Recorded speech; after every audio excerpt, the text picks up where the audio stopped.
Yo, so you gotta put your emotions aside for a little bit, right? When you're locked in, especially like from the ages of like 18 to like 25, when like these pivotal years where you gotta grind, where you gotta start making money and whatnot. If you're one of these like kind of emotional kind of guys, like I'm one of these like sensitive types who, really likes listening to like sad music like Cigarettes After Sex or, music like that, or like I like looking at like meaningful kind of like artwork, movies. I'm like kind of like a soulful guy.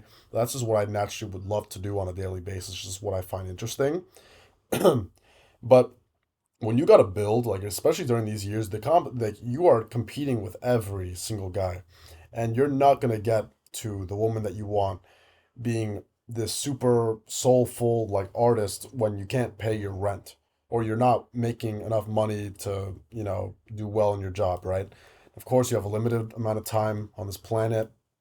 And of course, there's a lot of people like just want to enjoy their life and like, I don't know, do whatever shit that they want to do, right? But you could do that once you're rich. Like you could do all these things. You could listen to as much Cigarettes After Sex. You could listen to all this depressing stuff. You could like wallow in your traumas or whatever, like the bad shit that happened to you, and you could like think about your breakup and the one girl that left and all this like sad shit that happened to you.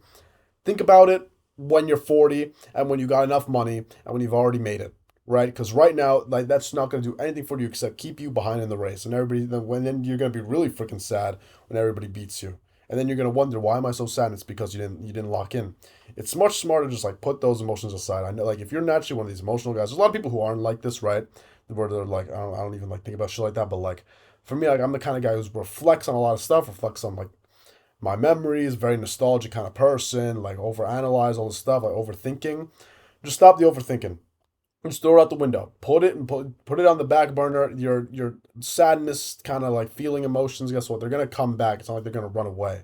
And you have to lock in on making bread. Like wake the fuck up. I wish I could have told myself that like years earlier, right? Like thinking in your head, like J dreaming, like imagining these like scenarios with like your ex or thinking about the shit. Like it's not gonna do anything. Like right after a breakup, like you gotta be like quick or like any bad thing that happens, you gotta be locked in. You gotta be ruthless, and then think about that shit, right? Trust me on that. Trust. Now, I'm not saying every now and then you can't like, be sad ever. And I'm not saying like you can't experience like things like that. Like it's just like you gotta like turn it off. But for the most part, like lock in. Lock in. Don't listen to like Shape of My Heart by Sting or like all these things and like all this shit. Like make some shop make a Shopify store. Move fast, fast, fast, fast, fast. Because the other people got it dialed in.